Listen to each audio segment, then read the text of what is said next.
لکھتے ہیں احمد عیسیٰ بھائی، میرا آپ سے ٹڈیوں کے بارے میں سوال ہے کہ آج کل پاکستان میں سندھ کے علاقوں میں بہت بڑی تعداد میں ٹڈیاں آئی ہوئی ہیں اور لوگ ٹڈیوں کو پکڑ پکڑ کر پکا کر بڑے مزے سے کھا رہے ہیں۔ لوگوں کے ٹڈیاں کھانے کی تو سمجھ آتی ہے کیونکہ دنیا میں مختلف لوگ مختلف اشیاء اور جانداروں کو کھاتے ہیں، یہاں تک کہ چین کے لوگ تو ہر جاندار شے کھا جاتے ہیں۔ لیکن میرا سوال یہ ہے کہ بہت سے مسلمان علماء نہ صرف ٹڈی کے حلال ہونے کے فتوے دے رہے ہیں بلکہ ٹڈی کھانا محمد علیہ السلام کی سنت قرار دے رہے ہیں۔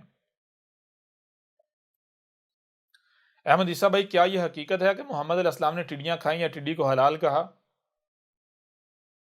البتہ جہاں تک میرا علم ہے، جہاں تک مجھے یاد پڑتا ہے، میں نے کہیں احادیث میں یہ بات پڑھی تھی کہ ایک صحابی نے محمد علیہ السلام سے حلال و حرام کے بارے میں سوال کیا تو محمد علیہ السلام نے کہا کہ جس شے کے بارے میں تمہارے دل میں ذرا سی بھی کھٹک پیدا ہو اسے حرام سمجھ کر ترک کر دو، یعنی وہی شے حلال ہے جس کے حلال ہونے کے بارے میں پختہ یقین ہو، اور حلال شے کے بارے میں دل میں کھٹک پیدا ہو ہی نہیں سکتی، اور ٹڈیوں کو دیکھا جائے تو انہیں کھاتے دیکھ کر متلی آ جاتی ہے، تو یہ کس طرح حلال ہو سکتی ہیں؟ یہاں تک کہ ان کے بارے میں کھانے کا سن کر ہی دل متلانا شروع ہو جاتا ہے۔ پلیز اس موضوع پر مختصر ہی صحیح لیکن ضرور بات کریں۔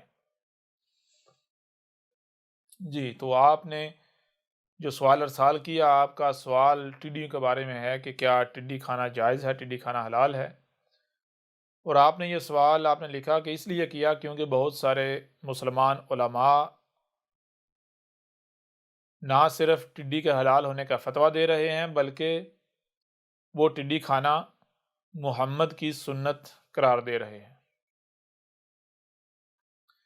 تو کیا یہ حقیقت ہے کہ محمد نے ٹڈیاں کھائیں یا محمد نے ٹڈی کو حلال کہا، حلال قرار دیا؟ تو میرے پیارے بھائی، جنہوں نے سوال کیا ہے، آپ اور آپ کے علاوہ جتنے بھی وہ لوگ جو اس سوال کا جواب چاہتے ہیں، میں آپ سے ایک سوال کروں گا،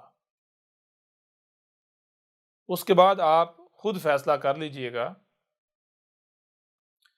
کہ کیا یہ جو کچھ کیا جا رہا ہے، یعنی ٹڈیاں کھائی جا رہی ہیں، یہ ٹھیک کیا جا رہا ہے، ٹھیک ہے، حلال ہیں ٹڈیاں، اور جو ان کے حلال ہونے کے حق میں فتوے دیے جا رہے ہیں، یا جو اس کو سنت محمد کی سنت قرار دیا جا رہا ہے، ثابت کیا جا رہا ہے، یہ بات ٹھیک ہے یا پھر حقیقت اس کے برعکس نہ صرف ہو سکتی ہے بلکہ ہے؟ میں آپ سے سوال یہ کرتا ہوں کہ مجھے آپ یہ بتائیں کہ دنیا میں کوئی بھی شخص کوئی بھی کام کرتا ہے، بالخصوص ایسا کام کہ جس کے بارے میں اسے خدشہ ہو کہ اگر میں یہ کام کروں گا تو لوگ میرے اوپر انگلی اٹھائیں گے، اعتراض اٹھائیں گے، تو کیا وہ ایسے ہی کام کرنا شروع کر دے گا؟ آپ تھوڑا سا بھی غور کریں گے یا آپ معاشرے میں مشاہدہ کریں گے تو آپ کے اوپر یہ بات بالکل واضح ہو جائے گی اور آپ کا جواب یہی ہوگا کہ کوئی بھی ایسا شخص جو کوئی ایسا کام کرنے کا ارادہ رکھتا ہے، ایسا کام کرنے کے بارے میں سوچتا ہے، ایسا کام کرتا ہے جس کے بارے میں اسے خدشہ ہو کہ وہ کام کرنے سے معاشرے میں یا معاشرے کی طرف سے اس کے اوپر انگلی اٹھائی جائے گی، اعتراض اٹھایا جائے گا، تو وہ سب سے پہلے اپنے اس عمل کو، اپنے اس فعل کو، اپنے اس کام کو کوئی نہ کوئی جواز فراہم کرے گا، اور ایسا جواز فراہم کرے گا جو معاشرے کی زبان بند کر سکے، جو معاشرے کو انگلی اٹھانے سے روک سکے۔ تو جب اس سوال کا جواب یہ ہے تو میں آپ سے سوال کرتا ہوں کہ یہ جو لوگ ٹڈیاں کھانے والے ہیں یا ٹڈی کے حلال ہونے کا فتویٰ دینے والے ہیں، کیا یہ ایسے ہی یہ کام کرنا شروع کر دیں گے؟ کیا ان کو نہیں پتا، یا مثال کے طور پر جو ٹڈیاں کھانے والے ہیں، کیا ٹڈیاں کھانے والوں کو ٹڈیاں کھانے سے قبل یہ سوچ نہیں آئی ہوگی کہ جب ہم یہ فعل کریں گے تو معاشرے کی طرف سے ہمارے اوپر انگلی اٹھائی جائے گی، ہمیں پوائنٹ آؤٹ کیا جائے گا، ہمارے اوپر اعتراض اٹھایا جائے گا؟ کیا ان کے سامنے یہ بات نہیں آئی ہوگی؟ یہ تو ممکن ہی نہیں کہ ان کے سامنے یہ بات نہ آئی ہو، ان کو یہ سوچ نہ آئی ہو۔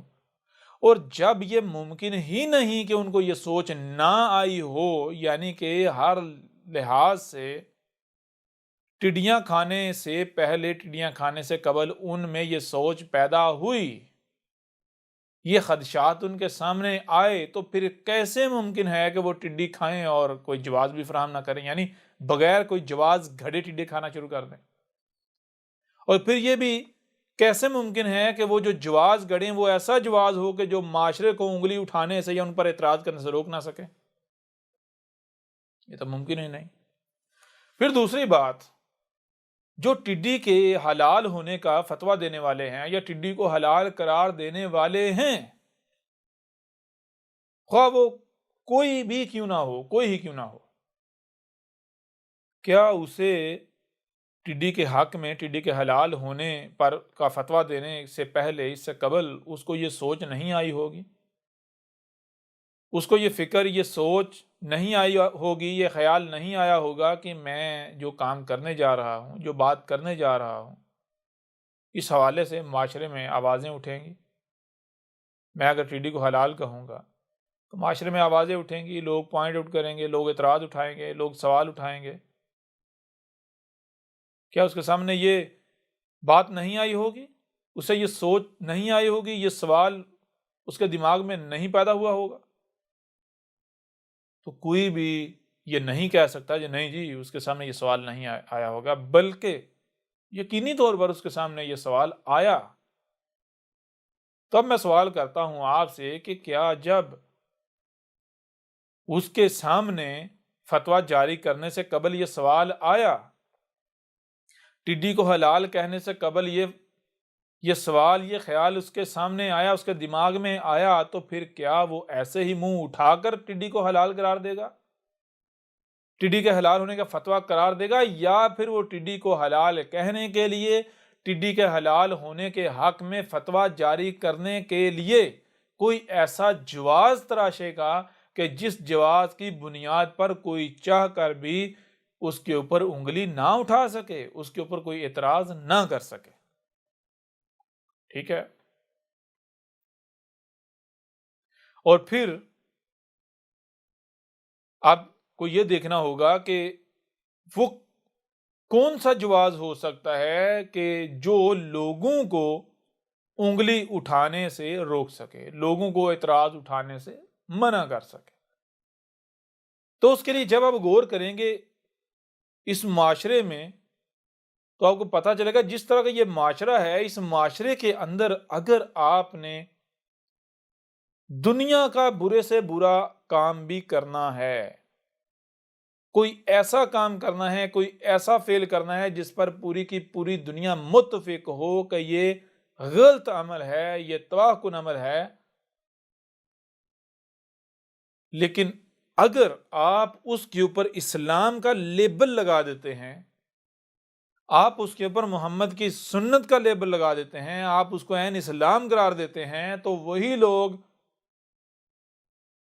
جو اس عمل کو بذات خود حقارت کی نگاہ سے دیکھیں گے، وہ آپ کو عزت کی نگاہ سے دیکھیں گے۔ وہ اس عمل کے اوپر انگلی اٹھانے کے بجائے وہ بھی اس کے جائز ہونے، اس کے حق ہونے، اس کے حلال ہونے کے حق میں آواز اٹھانے والوں کے ساتھ کھڑے ہو جائیں گے۔ اور آپ خود دیکھ سکتے ہیں اس معاشرے کا معاملہ کہ اس معاشرے میں کوئی ایسا کام جو دنیا کا سب سے بڑا جرم ہی کیوں نہ ہو، اس کو اگر محمد کی سنت ڈکلیئر کر دیا جائے، اس کو اگر عین اسلام ڈکلیئر کر دیا جائے، تو نہ صرف ہر کوئی یا اکثریت اس عمل کو، اس فعل کو حلال سمجھنا شروع ہو جاتی ہے، بلکہ جو اس عمل کو کرتا ہے الٹا اسے ہیرو بنا لیا جاتا ہے، اور جو اس کے خلاف بات کرے گا الٹا اس کو اپنا دشمن مان لیا جائے گا، حالانکہ وہ ان کا خیر خواہ ہوگا۔ ٹھیک ہے؟ تو اب آپ خود غور کریں، سب سے پہلی بات تو یہ ہے کہ ٹڈی کھانے والے اور ٹڈی کے حلال ہونے کا فتویٰ دینے والے، کیا وہ ایسا جواز نہیں گھڑیں گے جس کی بنیاد پر جو ہے وہ لوگوں کی زبانیں بند کر سکیں؟ اور پھر سب سے بہتر جواز کیا ہے؟ سب سے بہتر جواز تو یہ ہے کہ اسلام کا لیبل لگا دیا جائے، ٹھیک ہے نا؟ اور اس کے علاوہ ذرا غور کریں، میں آپ سے ایک سوال کرتا ہوں، ایک اور سوال کرتا ہوں، آپ کے سامنے رکھتا ہوں۔ دنیا میں کسی بھی شخص کو لے لیں، کوئی بھی ایسا شخص جو کوئی کام کرتا ہے، کوئی فعل انجام دیتا ہے، کوئی بھی، یا کوئی کام کرنے کے بارے میں سوچتا ہے، کوئی فعل انجام دینے کے بارے میں سوچتا ہے، تو کیا اس وقت جب وہ اس کام کو کر رہا ہوتا ہے، اس فعل کو انجام دے رہا ہوتا ہے، کیا وہ اسے غلط کہتا ہے؟ خواہ وہ غلط ہو ہی کیوں نہ، خواہ پوری کی پوری دنیا اس کے غلط ہونے پر اتفاق ہی کیوں نہ کرے، کیا وہ شخص اسے غلط کہے گا، یا پھر وہ اپنی نظروں میں اسے جائز قرار دے کر بیٹھا ہوا ہوگا، اور اس کے جائز ہونے کے حق میں، اس کے حق میں وہ کوئی نہ کوئی جواز گڑ کے اس نے رکھا ہوا ہوگا، اس کے پاس کوئی نہ کوئی جواز ہوگا، خواہ بعد میں اس کو پچھتاوا ہو کہ میں نے جو کیا تھا غلط کیا تھا، لیکن جس وقت وہ عمل کر رہا ہوگا اس وقت اس کے پاس کوئی نہ کوئی جواز ضرور ہوگا۔ تو میں آپ سے سوال کرتا ہوں کہ جب دنیا میں کوئی بھی شخص یہاں تک کہ قتل کرنے کے بارے میں سوچتا ہے یا قتل کرتا ہے کسی کا، تو اس کے پاس بھی کوئی نہ کوئی جواز ہوتا ہے، وہ کوئی نہ کوئی جواز اس نے گڑا ہوا ہوتا ہے، بغیر جواز کے وہ نہیں کرتا۔ تو جنہوں نے ٹڈیاں کھانے کے بارے میں سوچ لیا ہے، تہیہ کر لیا ہے، ارادہ کر لیا ہے، تو آپ انہیں کھانے سے روک سکتے ہیں؟ آپ انہیں یہ منوا سکتے ہیں کہ نہیں بھائی یہ جو کر رہے ہو یہ غلط کر رہے ہو، یہ ٹھیک نہیں ہے، منوا سکتے ہیں؟ جب انہوں نے تہیہ کر لیا ہے تو وہ اس وقت تک اسے صحیح ہی کہیں گے، ٹھیک ہی کہیں گے، وہ جواز گھڑ کے رکھیں گے جب تک کہ وہ پریکٹیکلی اس کے نقصانات کا سامنا نہیں کر لیتے، وہ اس کے نتائج کا سامنا نہیں کر لیتے، جب تک کہ پچھتاوے کا وقت نہیں آ جاتا۔ جب تک انہوں نے کھانی ہیں، آپ جو جی چاہے کر لیں، وہ نہیں مانیں گے، کیونکہ ان کے پاس جواز ہے، وہ کہیں گے ہم غلط تھوڑے کر رہے ہیں، ہم تو ٹھیک کر رہے ہیں۔ بالکل اسی طرح جنہوں نے ٹڈی کے حق میں فتویٰ دینا ہے، اسے حلال قرار دینا ہے، جب انہوں نے یہ کام کرنا ہے تو وہ آپ کی سنیں گے، وہ آپ کی مانیں گے، سوال ہی پیدا نہیں ہوتا۔ وہ تو اسے جواز فراہم کریں گے، اور جواز جو ہے وہ سب سے بہتر جواز کیا ہے وہ آپ کو بتا دیا، یہ معاشرہ کون سا ہے۔ اس معاشرے کے اندر جو ہے دنیا کا سب سے بڑا جرم کرنا، اس کے اوپر اسلام کا، محمد کی سنت کا لیبل لگا دو، کھل کے کرو، آپ الٹا ہیرو بن جاؤ۔ پھر اس کے علاوہ کچھ اور پہلو ہیں، میں ان پہلوں سے آپ کے سامنے جو حقیقت ہے وہ آپ کے سامنے رکھتا ہوں۔ دیکھیں، پہلی بات تو یہ ہے کہ یہ لوگ جو ٹڈی کے حلال ہونے کا فتویٰ دینے والے ہیں، میں آپ سے سوال کرتا ہوں کہ کیا ان کے سامنے یہ بات نہیں آئی ہوگی کہ جب ہم اسے حلال کہیں گے، اس کے حلال ہونے کا فتویٰ دیں گے، تو لوگ اعتراض اٹھائیں گے، لوگ سوال اٹھائیں گے؟ کیا یہ بات سامنے نہیں آئی ہوگی؟ ضرور آئی ہوگی۔ تو پھر مجھے یہ بتائیں کہ کیا یہ ایسے ہی اسے حلال کہہ دیں گے، ایسے ہی اس کے حلال ہونے کا فتویٰ دے دیں گے کہ بعد میں جب لوگ اعتراضات اٹھائیں، سوالات اٹھائیں تو یہ آگے سے ڈھیر ہو جائیں؟ سوال ہی پیدا نہیں ہوتا، بلکہ یہ کسی ایسی بنیاد پر اسے حلال کہیں گے، کسی ایسی بنیاد پر اس کے حلال ہونے کا فتویٰ دیں گے کہ جہاں ان کو یقین ہو کہ کوئی اعتراض اٹھائے گا بھی تو ڈیر ہو جائے گا، وہ اعتراض اٹھانے کے بعد قائم نہیں رہ سکے گا ہمارے سامنے۔ اور وہ کیا ہے؟ جیسا کہ پہلے آپ کو بتا دیجیے، جناب نبی پاک کی سنت، محمد کی سنت، یہ کام تو محمد نے کیا تھا یا محمد نے اسے جائز کہا تھا۔ اب یہ کہاں سے لے کر آتے ہیں؟ غور کیجئے گا، اس میں کوئی شک نہیں ہے، اس میں کوئی دو رائے نہیں ہے کہ بہت ساری ایسی روایات موجود ہیں جن میں یہ بات ملتی ہے کہ محمد نے اپنے اصحاب کو ٹڈی کھانے کی اجازت دی۔ لیکن سوال یہ بتاتا ہے کہ کیا اس بنیاد پر کوئی بھی اٹھ کر یہ فتویٰ دے سکتا ہے کہ ٹڈی کھانا حلال ہے، ٹڈی حلال ہے، یا کوئی بھی ٹڈی کو حلال قرار دے سکتا ہے؟ کوئی بھی اس بنیاد پر اٹھ کر ٹڈی کھا سکتا ہے؟ سوال تو یہ پیدا ہوتا ہے، کیونکہ جب آپ غور کریں گے ان روایات میں جن روایات کی بنیاد پر آئی ٹڈی کو حلال قرار دیا جا رہا ہے، ٹڈی کے حلال ان کے فتوے دیے جا رہے ہیں، وہ روایات ہیں کیا؟ ان روایات میں بات کیا ہے؟ سب سے پہلا جو نقطہ آپ کو ان روایات میں ملے گا، نظر آئے گا، وہ کیا ہے؟ وہ نقطہ یہ ہے کہ محمد نے اپنے ساتھیوں کو ٹڈی کھانے کی اجازت دی۔ کب دی؟ جب انہوں نے اجازت طلب کی، اجازت طلب کی۔ اب یہاں سوال یہ پیدا ہوتا ہے کہ اگر ٹڈی حلال تھی تو ان کو اجازت طلب کرنے کی ضرورت کیوں پیش آئی؟ ٹڈی اگر حلال تھی تو ان کو ٹڈی کے حوالے سے اجازت طلب کرنے کی ضرورت کیوں پیش آئی؟ ہاں، یہاں یہ کہا جا سکتا ہے کہ ہو سکتا ہے اس کے پہلے ان کو علم نہ ہو اور ان کو نہ پتا ہو حلال ہے یا حرام ہے، یہ جاننے کے لیے انہوں نے سوال کیا ہو۔ تو یہاں سوال یہ پیدا ہوتا ہے، پھر یہ دیکھا جائے گا کہ اگر انہوں نے اس نیت سے سوال کیا، یعنی انہیں یہ نہیں تو پہلے نہیں علم تھا کہ ٹڈی حلال ہے یا حرام، اور یہ جاننے کے لیے سوال کیا کیا یہ حلال ہے یا حرام، تو ایسا سوال عام حالات میں، عام اوقات میں ہونا چاہیے، ٹڈی حلال ہے یا حرام۔ لیکن جب آپ ان روایات کو دیکھیں تو آپ کے اوپر بالکل واضح ہو جائے گا کہ محمد کے ساتھیوں نے عام حالات میں سوال نہیں کیا، نہ ہی عام حالات میں اجازت طلب کی، بلکہ مخصوص حالات میں، مخصوص حالت میں، مخصوص وقت میں یہ نہیں پوچھا، یہ سوال نہیں کیا کہ یہ حلال ہے یا حرام، بلکہ ٹڈی کھانے کی اجازت طلب کی۔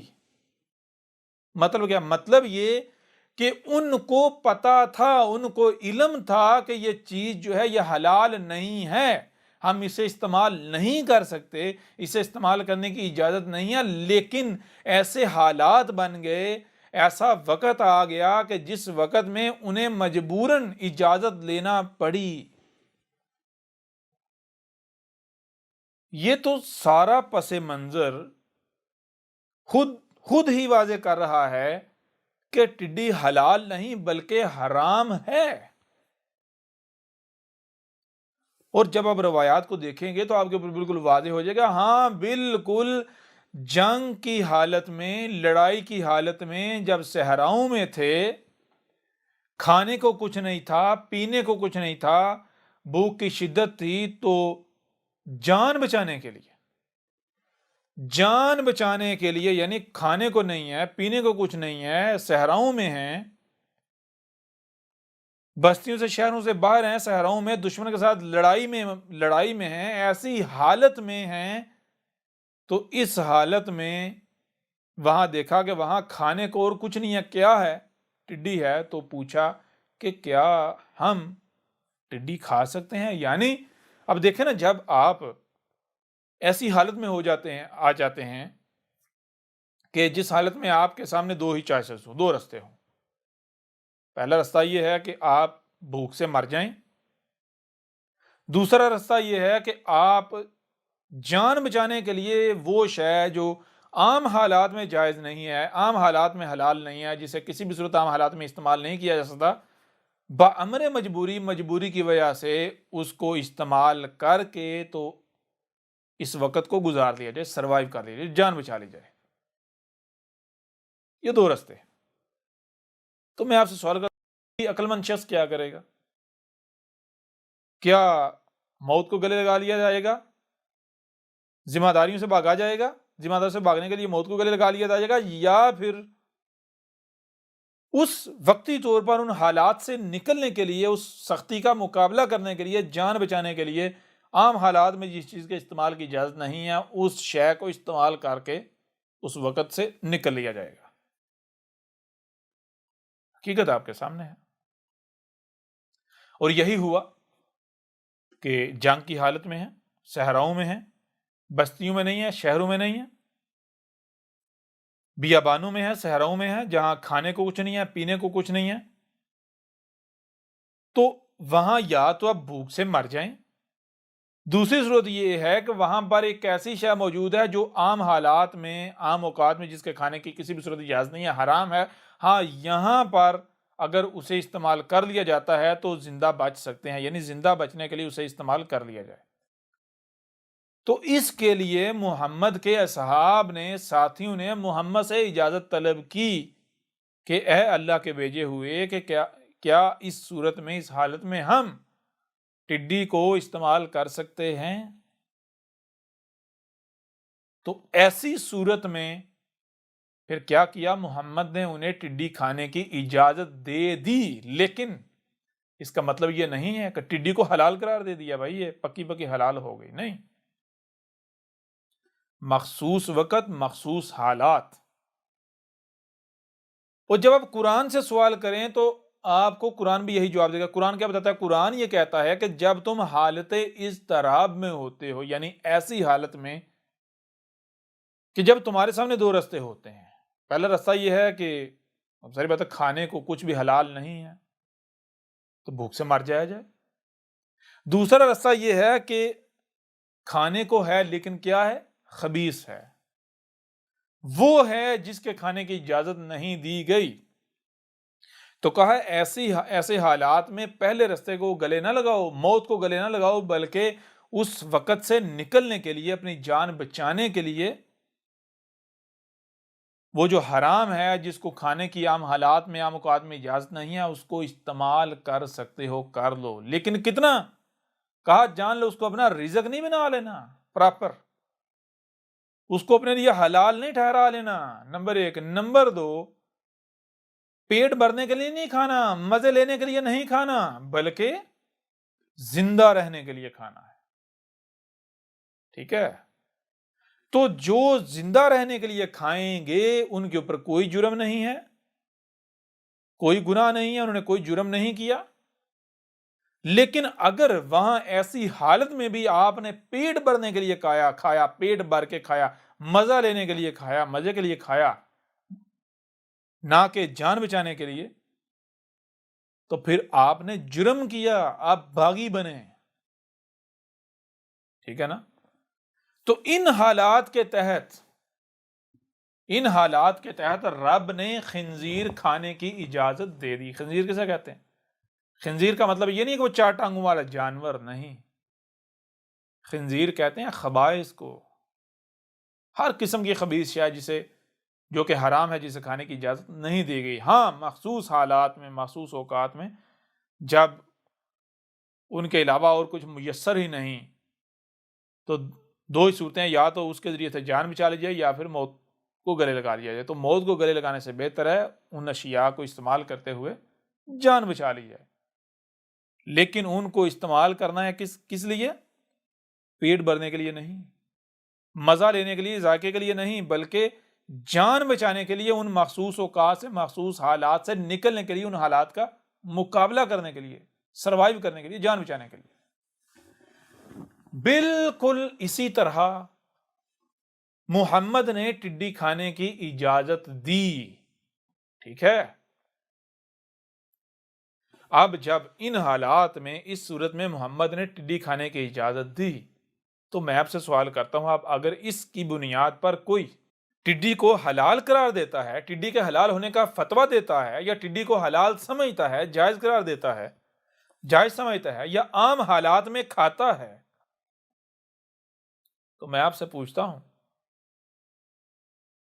کہ کیا وہ ٹھیک کر رہا ہے یا پھر وہ جرم کر رہا ہے، مجرم ہے؟ کیا وہ عقل مند ہو سکتا ہے، یا اس سے بڑا دنیا میں کوئی اور بیوقوف ہے ہی نہیں؟ کیا وہ دین کی، حق کی سوجھ بوجھ رکھنے والا ہے، یا پھر وہ جاہل ہے، مشرک ہے، خواہشات کی اتباع کرنے والا ہے؟ تو اب ایسے جتنے بھی لوگ ہیں جو اس بنیاد پر، ایسی روایات کی بنیاد پر ٹڈی کو حلال قرار دے رہے ہیں، ٹڈی کے حلال ہونے کے فتوے داغ رہے ہیں، تو مجھے آپ بتائیں، کیا ایسے لوگ حق والے ہو سکتے ہیں؟ ان کے اندر عقل ہو سکتی ہے؟ یہ عقل مند ہو سکتے ہیں؟ یہ انسانیت کی رہنمائی کے اہل ہو سکتے ہیں؟ ان کی رہنمائی میں چلا جا سکتا ہے، ان کے پیچھے چلا جا سکتا ہے؟ آپ خود فیصلہ کر لیں۔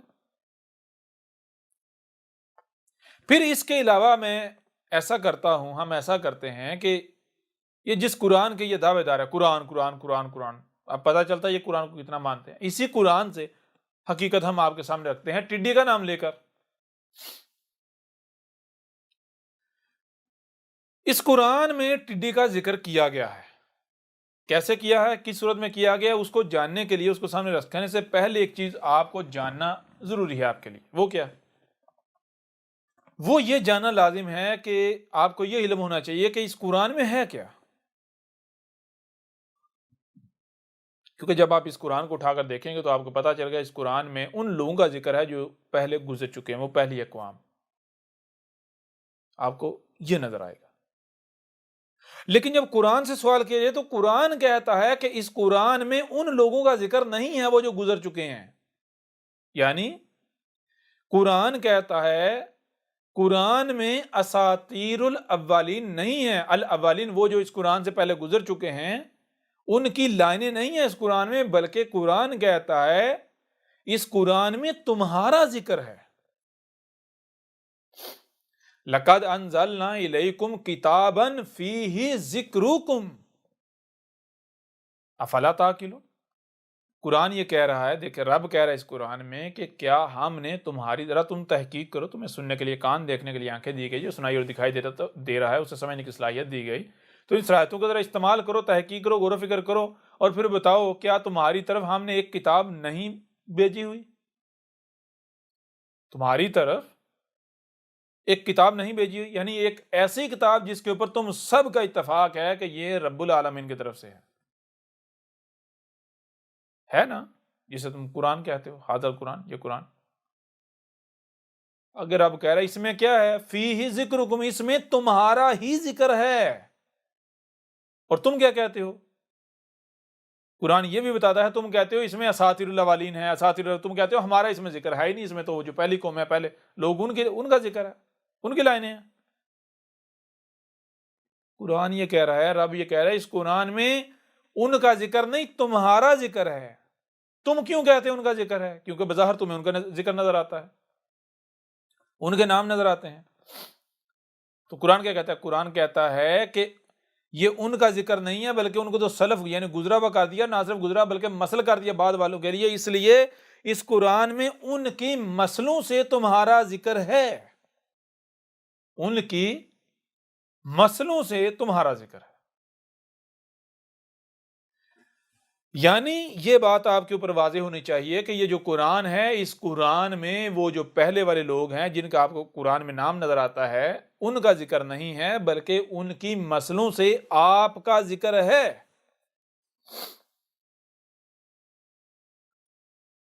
اب ذرا آئے قرآن میں دیکھیں قرآن کیا کہتا ہے۔ قرآن یہ کہتا ہے کہ جو آل فرعون تھے ان کو ہم نے ایک بڑے عذاب میں غرق کر کے صفحے سے مٹا دیا، بعد والوں کے لیے نشان عبرت بنا دیا، لیکن وہ جو بڑا عذاب تھا، جس عذاب میں ہم نے ان کو غرق کر کے صفحے سے مٹا دیا، انہیں بعد والوں کے لیے عبرت کا نشان بنا دیا، اس عذاب کے عین قبل، اس عذاب سے عین قبل ہم نے انہیں اس عذاب سے متنبع کرنے کے لیے بطور انتوا چھوٹے چھوٹے عذاب ان کے اوپر لائے، چھوٹے چھوٹے عذاب ان کے اوپر لائے۔ کیوں لائے؟ تاکہ وہ متنبع ہو جائیں اور وہ رجوع کریں ہماری طرف، رب کی طرف اپنا رخ کر لیں، وہ فساد سے باز آ جائیں، رب کے ساتھ دشمنی سے باز آ جائیں، اور عذاب عظیم سے، عذاب علیم سے بچ جائیں، نشان عبرت بننے سے بچ جائیں۔ لیکن کیا ہوا، وہ جو چھوٹے چھوٹے عذاب ہم ان کے اوپر لائے، انہوں نے ان عذابوں کو لائٹلی لیا، انہیں نظر انداز کر دیا اور اپنی سرکشی کے اوپر ڈٹے رہے، قائم رہے، اپنی روش کو برقرار رکھا، اور نتیجہ کیا نکلا؟ نتیجہ یہ نکلا کہ پھر وہ بڑے عذاب کا شکار ہوئے اور نشان عبرت بنا دیے گئے بعد والوں کے لیے۔ اب میں آپ سے سوال یہ کرتا ہوں کہ کیا آپ جانتے ہیں کہ وہ جو چھوٹے چھوٹے عذاب جو اس بڑے عذاب سے قبل عذاب ان کے اوپر لائے گئے، وہ عذاب کون سے تھے؟ قرآن کہتا ہے مینڈکوں کا عذاب، یعنی مینڈک پیدا ہو گئے، مینڈک، ان کے گھروں میں مینڈک پھدک رہے ہیں۔ اور ابھی تھوڑا ماضی میں جائیں، آج بھی جو مختلف علاقے ہیں آپ دیکھیں کیا ہوتا ہے، شام کو رات کو مینڈک نکلتا ہے، چھوٹے چھوٹے جو بستیاں ہیں، رہائشی ایریے ہیں، وہاں پر وہ مینڈک پیدا ہوتے ہیں مٹی کے اندر بلوں میں، اور نکلتے ہیں اور وہ گھروں میں پھدکتے ہیں، کھانے کی جگہوں پر ادھر ادھر وہ مینڈک گھوم رہے ہوتے ہیں۔ بالکل اسی طرح اس وقت مینڈکوں کا عذاب، پھر ان کے آٹے، ان کے کھانے کی چیزوں میں سسریاں، کیڑے پیدا ہو جانے، وہ عذاب۔ پھر اس کے علاوہ جوؤں کا عذاب، جوئیں، ان کے سروں میں جانوروں کو ہر جوئیں پڑ جانی۔ پھر اس کے علاوہ قرآن کہتا ہے کہ ان کے اوپر ٹڈیوں کا عذاب لایا، ٹڈیوں نے حملہ کیا، ٹڈیاں آئیں۔ ٹڈیوں کو کیا کہا؟ عذاب۔ اس قوم نے انہیں عذاب نہیں سمجھا، اس قوم نے متنبع ہونے کی بجائے ان عذابوں کو انجوائے کیا، لائٹلی لیا، نارمل، ان کو معمول لیا، معمول کے طور پر۔ نتیجہ کیا نکلا؟ نتیجہ یہ نکلا کہ وہ قوم، پھر وہ جو آل فرعون تھے، آل فرعون صفحات سے مٹا دیے گئے۔ اب سب سے پہلی بات تو یہ ہے کہ کیا قرآن میں اساطیر الاولین ہے جو کہ آپ کے اوپر واضح ہو گیا؟ نہیں، بلکہ الاولین کی نسلوں سے بعد ہونے کا ذکر، یعنی آج کا ذکر ہے۔ تو میں آپ سے سوال کرتا ہوں، ذرا غور کریں کہ قرآن کے بعد آج تک کیا ایسے عذاب آئے؟ تو جب آپ غور کریں گے آپ کو اوپر واضح ہو جائے گا کہ بھائی یہ عذاب تو آج آ رہے ہیں۔ جیسے آل فرعون کو مینڈکوں کا سامنا تھا، اسی طرح چھوٹے چھوٹے مینڈک، جیسے ان کو جوؤں کا سامنا تھا آج جسے ڈینگی کہتے ہیں، مچھروں کا عذاب، جیسے ان کے اوپر ٹڈیوں کا عذاب آیا، بالکل عین اس طرح آج ٹڈیوں کا عذاب آ رہے یا نہیں آ رہے؟ قرآن ٹڈیوں کو عذاب کہہ رہا ہے، اور حیران کن طور پر اس قوم کا معاملہ کیا ہے؟ اس قوم کا معاملہ بالکل وہی ہے جو آل فرعون کا معاملہ تھا۔ قرآن ٹڈیوں کو عذاب کہہ رہا ہے، رب ٹڈیوں کو عذاب کہہ رہا ہے، اور یہ خود کو مسلمان کہلوانے والے کیسی عجیب قوم ہے، یہ اس عذاب کے حلال ہونے کے فتوے جاری کر رہے ہیں، اس عذاب کو حلال کہہ رہے ہیں، حلال ثابت کر رہے ہیں۔ اس سے بڑی بیوقوف، جاہل کوئی قوم اور ہو سکتی ہے کہ جو رب کے عذاب کو خود حلال قرار دے اپنے اوپر؟ رب کا عذاب آ رہا ہے اور وہ عذاب کے حلال ہونے کے فتوے دیے جا رہے ہیں۔ رب عذاب بھیج رہے ہیں اور یہ عذاب کو روسٹ کر کر کے مزے لے رہے ہیں، انجوائے کر رہے ہیں۔ کیسی قوم ہے؟ پھر اس سے بڑھ کر ایک اور بات جو غور کرنے والی ہے وہ کیا؟ وہ یہ کہ جب آپ کے اوپر یہ واضح ہو گیا کہ قرآن میں اساطیر الاولین نہیں بلکہ الاولین کی نسلوں سے آج تمہارا ذکر ہے، آج کا ذکر ہے، تو پھر سوال یہ پیدا ہوتا ہے، غور کریں کہ جب آل فرعون کو ان عذابوں کا سامنا تھا تو کیا اس وقت کوئی ایسا شخص، ایسا فرد موجود تھا جو رب کا بھیجا ہوا تھا، جو رب کی طرف سے، جو رب کی زبان تھا متنبع کر رہا تھا آل فرعون کو؟ وہ کہہ رہا تھا یہ عذاب ہے، ان کو رب کی طرف بلا رہا تھا، ان کے اوپر ان کے فساد کو واضح کر رہا تھا۔ تو قرآن بتاتے ہیں ہاں بالکل۔ کون تھا؟ موسیٰ تھا۔ تو جب قرآن میں اساطیر الاولین نہیں بلکہ الاولین کے مسلوں سے آج کا ذکر ہے تو پھر ذرا بتائیں جب ان عذابوں نے آنا تھا تو اس وقت، اس دوران رسول نے موجود ہونا تھا یا نہیں ہونا تھا؟ قرآن تو کہہ رہا ہے جب یہ عذاب آنے ہیں تمہارے اوپر اس وقت رسول کا موجود ہونا ناگزیر ہے۔ نہ رسول کا موجود ہونا ناگزیر ہے بلکہ اس وقت رسول تمہیں ان عذابوں سے متنبع کرے گا، اور یہ عذاب کب ہوں گے؟ یہ عذاب ایسے ایک بڑے عذاب سے عین پہلے ہوں گے جس عذاب میں تمہیں صفا ہستی سے مٹا دیا جائے گا اگر تم نے ان عذابوں سے متنبع ہوتے ہوئے اپنا رخ رب کی طرف نہ کیا۔ ٹھیک ہے،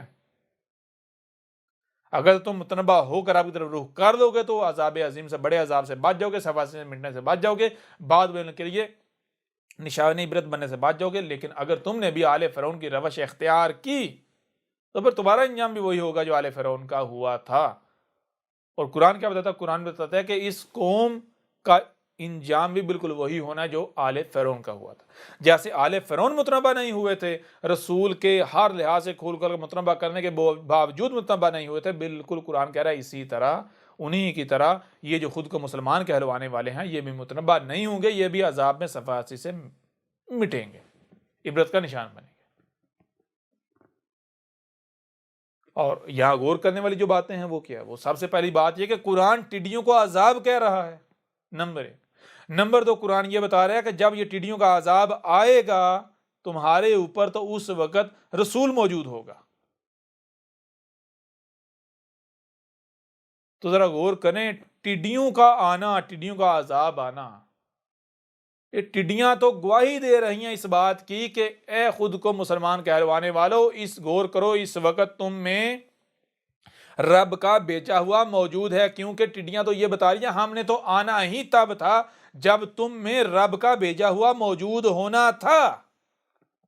اور یہ کون بتا رہا ہے؟ یہ قرآن بتا رہا ہے، کہ قرآن میں اساطیر الاولین نہیں ہیں۔ ٹڈیوں کا آنا تو اس بات کی گواہی ہے کہ تم میں رب کا بھیجا ہوا موجود ہے جو تمہیں ان عذابوں سے کھول کھول کر متنبع کر رہا ہے۔ اور یہاں کسی کے کان پر کوئی جوں رینگ رہی؟ بالکل نہیں رینگ رہی۔ کیوں نہیں رینگ رہی؟ کیونکہ بتا دیا بھائی قرآن میں اساطیر الاولین نہیں بلکہ ان کے مسئلوں سے تمہارا ذکر ہے، تو اگر تو اس وقت آل فرعون جو ہے ان کے کانوں پر کوئی جوں رینگی تھی تو ان کے کانوں پر بھی جوں رینگ جائے گی۔ اگر ان کے کانوں پر جوں رینگنی ہوتی تو قرآن میں جہاں آل فرعون کا ذکر کیا گیا وہاں آل فرعون کا نہیں بلکہ کسی ایسی قوم کا ذکر کیا جاتا جن کے کانوں پر جوں رینگی تھی۔ لیکن جب قرآن نے آل فرعون کا ذکر کیا ہے، ایسی قوم کا، ان لوگوں کا ذکر کیا ہے جن کے کانوں پر جوں نہیں رینگی تھی، تو اس کا مطلب کیا ہے؟ قرآن یہ بتا رہا ہے کہ اس قوم کے کان پر جوں نہیں رینگے گی، ان کا انجام بھی وہی ہوگا جو آل فرعون کا ہوا تھا۔ ان کو متنبع کرنا نہ کرنا ایک برابر ہے، لیکن ان کو متنبع کرنا لازم ہے تاکہ کل کو یہ کوئی بہانہ نہ بنا سکیں، کوئی عذر نہ پیش کر سکیں، تاکہ ان کے اوپر حجت کر دی جائے۔ باقی ان کو متنبع کیا جائے یا نہ کیا جائے برابر ہے، یہ نہیں ماننے والے۔ ہاں، اس کا مطلب یہ نہیں ہے کہ ہم جو ہے متنبع ہی نہ کریں، بلکہ ہم تو متنبع کریں گے۔ کیوں متنبع کریں گے؟ اس لیے متنبع کریں گے کیونکہ اگر بغیر متنبع کیے انہیں عذاب دے دیا تو یہ کل کو کہیں گے کہ اگر ہمیں عذاب دینے سے پہلے متنبع کیا گیا ہوتا تو ہم مان جاتے، تو نے بغیر متنبع کیا عذاب دے دیا، اس کا قصور تو تیرا ہے، ہم تو مان جاتے۔ اس لیے متنبع کیا جا رہا ہے تاکہ ان کے اوپر حجت کر دی جائے، کل کو یہ کسی قسم کا کوئی بہانہ پیش نہ کر سکے۔ پھر اس کے علاوہ قرآن کیا بتاتا ہے؟ سورہ دخان اٹھا کر دیکھ لیں۔ جیسے آل فرعون کے اوپر بڑا جو عذاب آیا تھا، وہ بڑا عذاب علیم، عذاب عظیم، اس سے عین قبل چھوٹے چھوٹے عذاب آئے تھے۔ تو قرآن بتاتا ہے کہ اس قوم پر بھی ان کی مثل وہ چھوٹے چھوٹے عذاب آئیں گے عین بڑے عذاب سے قبل۔ وہ عذاب کون سے ہیں؟ وہ کہ ان میں سے قرآن بتاتا ہے کہ ایک ہوگی دخان گیسیں۔ یہ کیا ہوں گے؟ سارے عذاب۔ اور یہاں یہ بات بھی جان لیں کہ جو عذاب ہے، عذاب رب کی کریشن نہیں ہوتا، عذاب انسانوں کے اپنے ہی مفسد اعمال کے نتائج کا نام ہوتا ہے۔ انسانوں کے اپنے ہی ہاتھوں سے کیے ہوئے مفسد اعمال کے جو نتائج ہوتے ہیں اسے عذاب کہا جاتا ہے۔ ٹھیک ہے؟ تو دخان، قرآن کہہ رہا ہے کہ جب دخان آئیں گی تو اس وقت کیا ہوگا؟ جیسے آل فرعون میں ہمارا رسول موجود تھا موسیٰ متنبع کرنے میں، بالکل اسی طرح تم میں جب دخان آئیں گی وہ گیسیں رات کی مانند، دھوئیں کی مانند تمہیں ڈانپے ہوئے ہوں گی، اس وقت تم میں ہمارا رسول موجود ہوگا جو تمہیں کھول کھول کر متنبع کر رہا ہوگا، جو یہ کہہ رہا ہوگا کہ یہ عذاب ہے، یہ عذاب عظیم ہے۔ تو ذرا غور کریں کہ کیا آج یہ عذاب نہیں آ رہے؟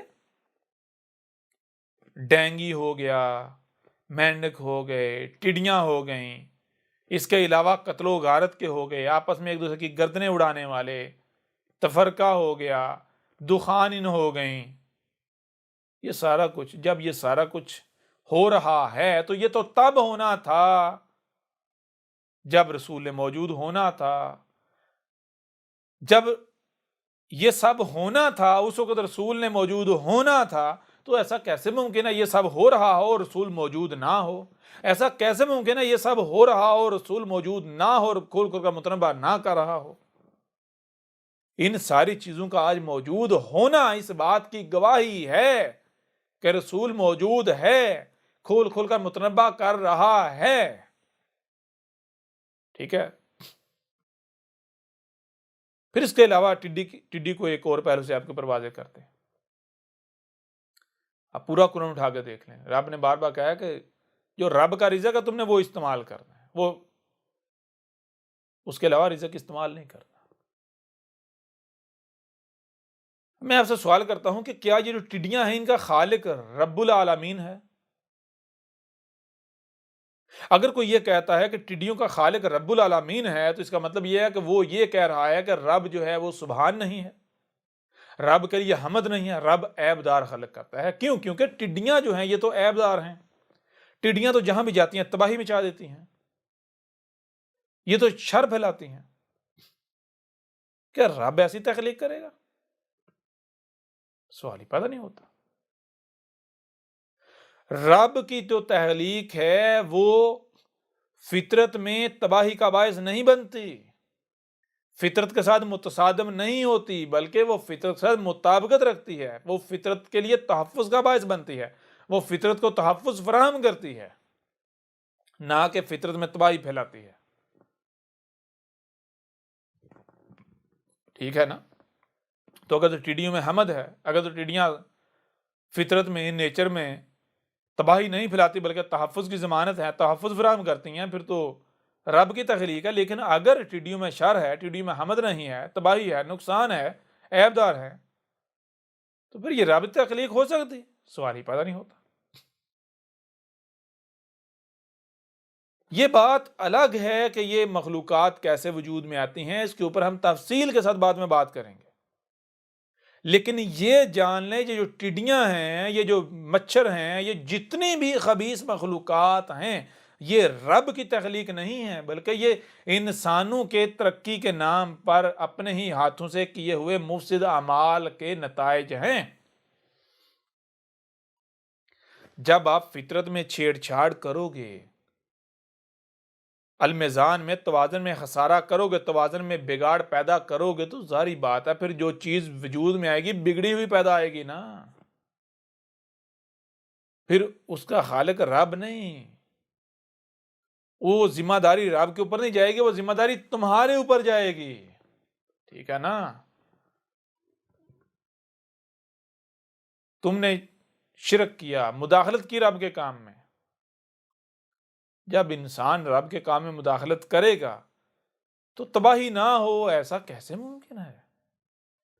میزان میں خسارہ نہ ہو ایسا کیسے ممکن ہے؟ ہو کر رہے گا. اس پہلو سے بھی آپ کے اوپر بالکل کھول کر واضح کر دیا ہے کہ ٹڈیاں جو ہیں یہ رب کی تخلیق نہیں ہے، یہ رب کا رزق نہیں ہے، بلکہ ٹڈیوں کو تو رب عذاب کہہ رہا ہے، اور عذاب رب کی تخلیق نہیں ہوتا، عذاب انسانوں کے اپنے ہی ہاتھوں سے کیے ہوئے مفسد اعمال کے نتائج ہوتے ہیں، نتیجہ ہوتا ہے. پورا قرآن اٹھا کر دیکھ لیں، آپ کے اوپر بالکل واضح ہو جائے گا. رب کیا کہتا ہے؟ رب کہتا ہے عذاب کے خالق ہم نہیں ہیں، عذاب انہوں نے انسان خود اپنے ہاتھوں سے گڑھتے ہیں، تخلیق کرتے ہیں. عذاب کے ذمہ دار انسان خود ہوتے ہیں. ٹھیک ہے؟ رب کیوں عذاب تخلیق کرے گا؟ کیونکہ عذاب تو تباہی ہوتی، ہلاکت ہوتی. رب ایسا کیوں کرے گا؟ رب تو سبحان ہے، رب کے لیے تو ہے ہی الحمد. لہٰذا یہ ہیں حقائق. جب یہ حقائق آپ کے سامنے رکھے ہیں، اب ان حقائق کی روشنی میں آپ خود فیصلہ کریں کہ یہ جو لوگ ٹڈی کے حق میں فتوے دینے والے ہیں، ٹڈی کو حلال قرار دینے والے ہیں، ٹڈی کھانے والے ہیں، کیا یہ عقل مند ہو سکتے ہیں؟ کیا یہ حق والے ہو سکتے ہیں؟ جب یہ ٹڈیاں کھائیں گے تو یہ خود کیا بنیں گے؟ ٹڈی کیا کرتی؟ تباہی نہیں پھیرتی. تو جب یہ ٹڈیاں کھائیں گے تو پھر یہ بھی تو وہی حرکتیں کریں گے۔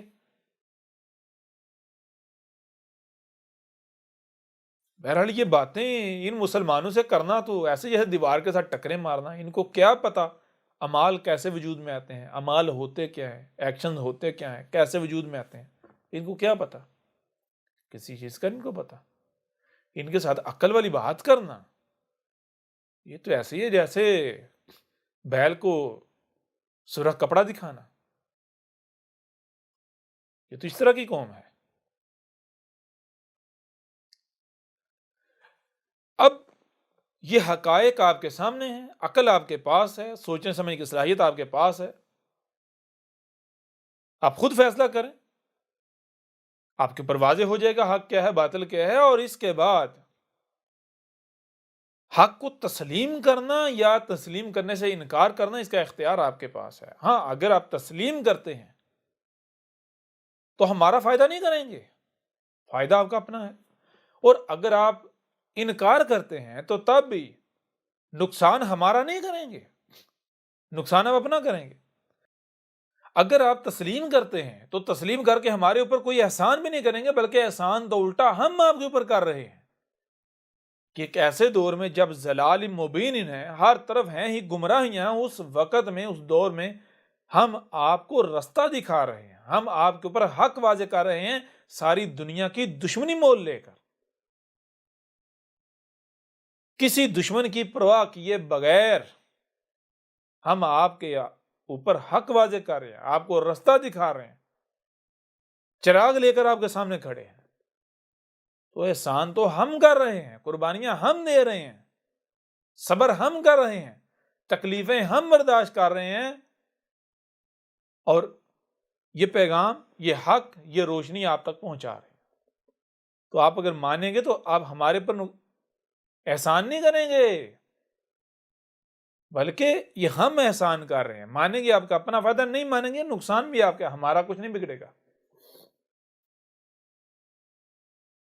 باقی یہ جو خود کو مسلمان کہلوانے والے ہیں، ان کا انجام کیا ہے کسی دوسرے کو بتانے کی ضرورت ہی کوئی نہیں، یہ خود غور کر لیں۔ ٹڈیوں کو رب کہہ رہے ہیں عذاب، اور یہ اس عذاب کو روسٹ کر کر کے کھا رہے ہیں، کیسی قوم ہے۔ رب عذاب بھیج رہا ہے اور یہ قوم اس عذاب کو روسٹ کر کر کے کھا رہی، انجوائے کر رہی، کیسی عقل مند قوم ہے۔ رب عذاب بھیج رہے اور یہ قوم فتوے جاری کر رہی عذاب کے حلال ہونے کے، کتنی عقل مند قوم ہے۔ اب یہ اختیار آپ کے پاس ہے، آپ حق کی طرف آتے ہیں، حق کو تسلیم کرتے ہیں، اور آپ اپنا دنیا اور آخرت میں فلاح کا سودا کرتے ہیں، یا پھر آپ جیسے آپ کے آباء و اجداد گمراہ تھے، آپ بندر بنتے ہوئے انہی کے نقش قدم پر چلتے ہیں، جو کچھ ان سے منتقل ہوا اسی کے اوپر چلتے ہوئے اپنے لیے دنیا و آخرہ میں ہلاکت کا سودا کرتے ہیں۔ آپ کے آباء و اجداد گمراہ تھے، اس میں کوئی شک نہیں ہے، کیونکہ ذرا آپ دیکھیں آپ کے آباء و اجداد نے آپ کو دیا کیا، جو آپ کے آباء و اجداد نے آپ کو دیا اس کے اوپر چل کر آج آپ کو ملا کیا؟ پوری دنیا میں ذلت و رسوائی، قتل و غارت، تفرقہ، تباہیاں، ہلاکتیں، ذلت، مسکنت۔ تو اگر آپ کے آباء و اجداد سے جو آپ کو ملا وہ حق ہوتا، وہ حق پر ہوتے، تو آپ کو یہ سب ملتا؟ سوال ہی پیدا نہیں ہوتا۔ اب یہ فیصلہ آپ نے کرنا ہے، آپ گدھے کے بچے بنتے ہیں، بندر کے بندر ہی رہتے ہیں، یا پھر آپ عقل کے ناخن لیتے ہیں، ہوش کرتے ہیں، غور و فکر کرتے ہیں، حق کی طرف لپکتے ہیں۔ یہ آپ نے خود فیصلہ کرنا ہے، ورنہ ہمارا کام تھا حق کھول کھول کر پہنچا دینا، جو کہ ہم آسان طریقے سے پہنچا رہے ہیں، پہنچا چکے ہیں۔ اب کوئی مانتا ہے اس کی اپنی مرضی، نہیں مانتا اس کی اپنی مرضی، مانتا ہے اس کا اپنا فائدہ، نہیں مانتا اس کا اپنا نقصان ہے، ہمیں کوئی فرق نہیں پڑے گا۔ اگر کوئی ہم سے دشمنی کرنا چاہتا ہے کھل کے کرے، میدان کھلا ہے۔ بکواسات کرنا چاہتا ہے، گالیاں دینا چاہتا ہے، تہمتیں لگانا چاہتا ہے، ملامتیں کرنا چاہتا ہے، کھل کے کریں۔ جو لوگ ہمیں گالیاں دیتے ہیں، بکواسات کرتے ہیں، ہمارے پر تہمتیں لگاتے ہیں، ملامتیں کرتے ہیں، فتوے لگاتے ہیں، دشمنی کرتے ہیں، کسی حد تک بھی دشمنی میں جاتے ہیں، وہ ہمارے جوتے کی نوک پر، ٹھیک ہے، ہم تو سورج ہیں، ہم روشنی پہنچا کر رہیں گے، ٹھیک ہے، جو بھی ہمارے سامنے آئے گا اسے پسپا ہونا پڑے گا۔ ہمارا کام ہے کھول کھول کر متنبہ کرنا، باقی جو نہیں ماننے والے وہ اپنا انجام دیکھ لیں گے۔ لہذا اس موضوع کو یہیں پر کلوز کرتے ہیں۔ اب یہاں تک اگر کسی کو لگتا ہے کہ ہمارے سوال کا ہمیں مکمل جواب نہیں ملا یا کہیں کسی پہلو سے بات نہیں کی گئی، مزید فلاں پہلو سے بھی بات کرنی چاہیے، تو آپ اپنے سوالات کریں، ہر پہلو سے بات کی جائے گی۔ لہٰذا آپ بڑھتے ہیں اگلے سوال کی طرف اور بات کرتے ہیں اگلے سوال پر۔ احمد عیسیٰ کون ہے؟ کیا آپ احمد عیسیٰ کو جانتے ہیں؟ احمد عیسیٰ وہ ہے جس نے ان باتوں پر سے پردہ اٹھایا ہے جس پر آج ہر کوئی اختلاف کر رہا ہے۔ حق اور باطل کی پہچان اب انتہائی آسان۔ آج ہی الکتاب کو ڈاؤن لوڈ کریں۔ مزید ویڈیوز کے لیے احمد عیسیٰ کے یوٹیوب چینل کو وزٹ کریں اور چینل کو سبسکرائب کرنا مت بھولیے گا۔